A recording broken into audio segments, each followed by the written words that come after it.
фарҳанги хонавода муҳимтарин омили рушди шахсияти фарзандон аст. маҳз маърифати оиладории Моҳибалӣ Маҳмадализода ва Файзигул Нурова боиси устувории оила ва тарбияи дурусти фарзандон гардидааст.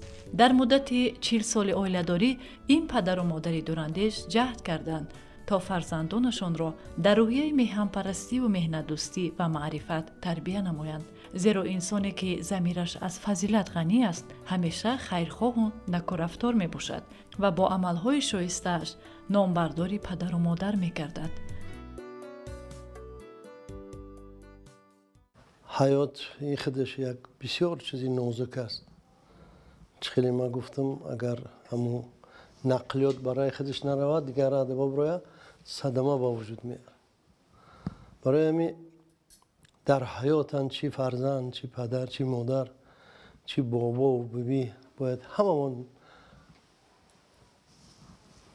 як коре кунем ки ҳаёти хуб бинем. агар фарзанда насиҳат накунӣ, ай пишти ин фарзанд дар чӣ балоҳо мезанӣ, дар чӣ роҳҳо меравонад.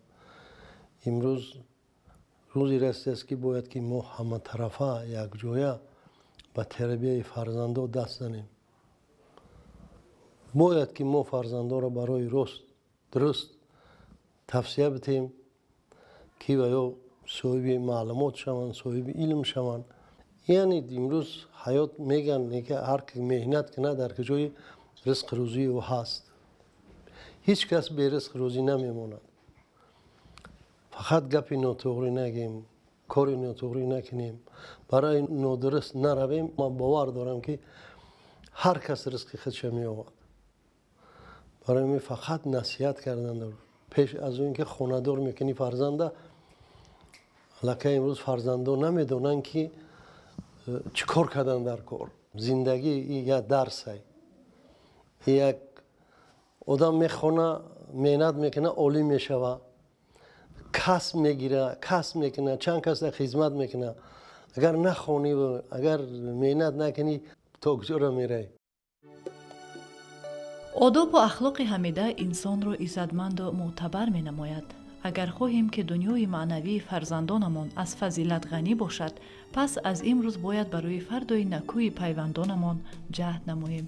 барои устувории оилаҳои ҷавон аз таҷрибаи рӯзгори намунавии чунин падару модароне ки солиёни зиёд дар муҳити созгор умр ба сар мебаранд, тариқи зиндагиро омӯзем.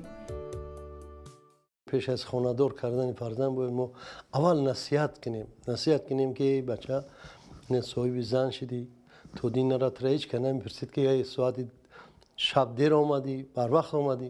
пага акаи хоҳари келинтра мепурса ки куҷо рафтӣ. барои агар насиҳати моро пешакӣ дошта боша падару модарора, ӯ мумкин ки аллакай худш дарс кунад ки зиндагӣ кардан дар кору фарзанд ба дунё омад, ӯро тарбия кардан дар кор. дар як хона як фарзанди носолим ҳамаро носолим мекунад. ягон инсон дар рӯи ҳаёти зиндагиш фарзанди носолим надошта бошад. фарзанд ки солим шид, зиндагӣ хуб мешавад. фарзанд ки солим шид, хонада доим хурсандиву гапҳои хубу, мисол мебинӣ қатъи фарзандон мешунавӣ, худат роҳат мекунӣ. падару модар бояд ки дар пеши фарзанд муттаҳам набошад. падару модар дорад ки дар пеши фарзанд камбудӣ надошта бошад. ӯ оли тасаввурот надорад ки зан мектан мара, тасаввурот надорад ки бояд ман хона дошта бошам, тасаввурот надорад ки пага ман фарзҳои фарзанд мешам. ҳама инра дар мафкураи фарзанд мондан дар кора ки намехӯранд ки мо мешайтаниё барои тарбия кардани, барои омӯзондану касб додану ҳамаш тайёр бошем. аҳли фарҳанги мо бисёр одамои бузурганд, бояд ки дар тарбияи фарзанд ба ҳамун бузургишон бузургӣ битанд ки имрӯз дигар касе нест, ҷамъият пеш баравад. муносибати волидон агар бо риояи меъёрҳои одоб бошад, фарзандон низ хушгуфтору накурафтор хоҳанд буд. нақши модарон дар мустаҳкамии оилаҳои ҷавон ба ғоят калон аст. аз ин рӯ модарон бояд раҳнамою зиндагиомӯз бошанд ва бо ақлу хирадашон бар он ҷаҳд кунанд ки решаҳои муҳаббати ҷавонон қавитару бегазан гардад. вақти زنی خوب نداشته باشی فرزندی خوب نداری. وابسته مادره. وقتی که مادری خوب باشه فرزندات خوب میشه، زندگیت خوب میشه. وقتی خشم میابی خدا برکتت میده. اگر مجبور کنی که نه که همسایه را تنقید، نه که خشت تنقید، نه که یک آدم به یک از کار نگی، همه را ما خلق کرده، همه ما را مادر زویده است. مادر خوب همه چیز خوب میشه، فرزندان خوب میشه، زندگی خوب میشه. از مادر بسیار وابستگی داره. بعداً کلینای خوب، اگر در خانه کلینی خوبی یا یعنی خیلی وابستگی کلان داره. امروز بسیاری کلینای میاد که یک هفته میشه خانه میگیریم جدام کنین، ولی یک چای دم نکست به سرخشنامانش میگن دواره میدوزه، خونه اتش خبر میبره، خونه تغاش خبر میبره، اما را جزیر میکنه، فرزنداتن جزیر میکنه و زن تن ایزیق میکنه. همش وابستگی ای زن داره. این زن اگر چیزی بزرگ نمیشید، برای همین زن خوب، این دولت خوب، زن خوب، این زندگی خوب، زن خوب، همه شاید چند قدر همین کوشش کردن در کار زن خوب گرفتن در کار. زنانی تربیت کردن در کار. ما مردیم، خدا ما را مرد گفته که زن چیزی خوبه، باز زنانی کم کم تربیت میکنی، میگویش که زنک جان نه فرزندار یکون سخت بگی. فرزند هیچ وقت پیش پدر بسیار گپ نمیزنه، چی سیری داره مادرش میگه. ای فرزند فقط مادر آگوهی.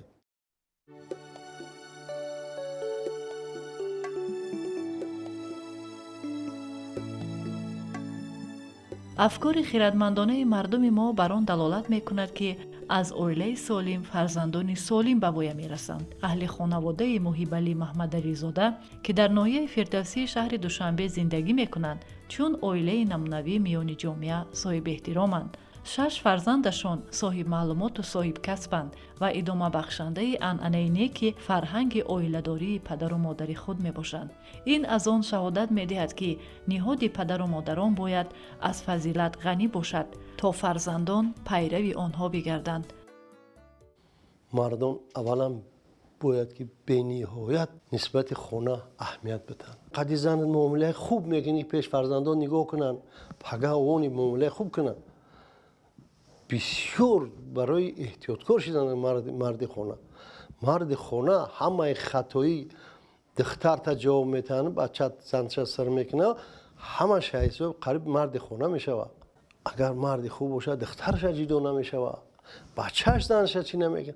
خیلی هست حیات امروز در سر موان میامسون میبینیم یک کوشش کردن در کار خود، کوشش بخیر دادن در کار که فرزندت کاری بد نبینه. ای تهمت فرزندت چیزی بیزیب نیست. یک بار میگه که خودت میکنی کو تمام کسل رو میزنه که مرا فرزندم ای گپا گفت. برای همین فرزند باید که به نهایت تربیت درست داشته باشه. سالهای پیش در یک خونه 7 کلم بود، 7 کلم همش ساز بودن، همش زندگی خوب داشتن، بخیلی نداشتن. امروز یک کلن خشتمان برداشتن نمیتونن. امروز 2 کلن در یک جا جان نمیگیره. میخه روز رسید است. برای همین ایره ما دیگه دور کده نمیتونیم. فقط این همین علم فرهنگ از خیلی همین باید که شب روز این مسئله را با کار برن، بفهمونن. ای بی همین خسر خشتمانه، همون مرده که یا همون زنی که همون دخترش با خونه ترشو میته زندگی خوب ببینه. جوانان باید درک نمایند که بنیاد اویله کاری سهل نیست. از این رو با مراسای و دوراندیشی باید همراز و همنفس و مهربان و وفادار یکدیگر باشند. در فضای صلح و آسایشته وطن نیکروز و سعادتمندانه زندگی شایسته نمایند. قریب 60 دولت روی دنیا دا بودن. باور کنین به خدا به محبت ای دولت ما دولت زور نیست. اینقدر مهنت، اینقدر کار، اینقدر بار. اگر اینی تو پنجکین دا میرفتی، اگر 6 ساعت دا میرفتی میلیون چقری بود. حاضر 40 منو دا میره. یا که بازی ما اینا بسیار وقت خانه میریم با روی بالجوان اوی نه باور کن سالهای پیش 9 ساعت هم میرفتی تا خوالینگی که اینجا را شکرانه کنی باید شکرانه او را کرد که اولا تنجیم بعدا به فکر من نیست اون کمبودیایی که امروز آدم ها از راهی دور میگن نیست ملت جای کورن دارد زمینانی دارد کورن کرده شده است برای ما باید که اولا شکرانه کنیم نسبت دولت ملت. شکرانه که این دیار نازنین زادگاه ادیبان و حکیمان معروف است که همیشه در آثار خویش سخن از باب معرفت و فضیلت و ثمر نیک آن گفتند. این حکمت نگاشتهشان اندرز روزگار ما می باشد. انسان ذکی از پند بزرگان و تجربه زندگی نمونوی عائله های سالم بهره مند می شود و با کار و عمل نیکش صاحب احترام می گردد.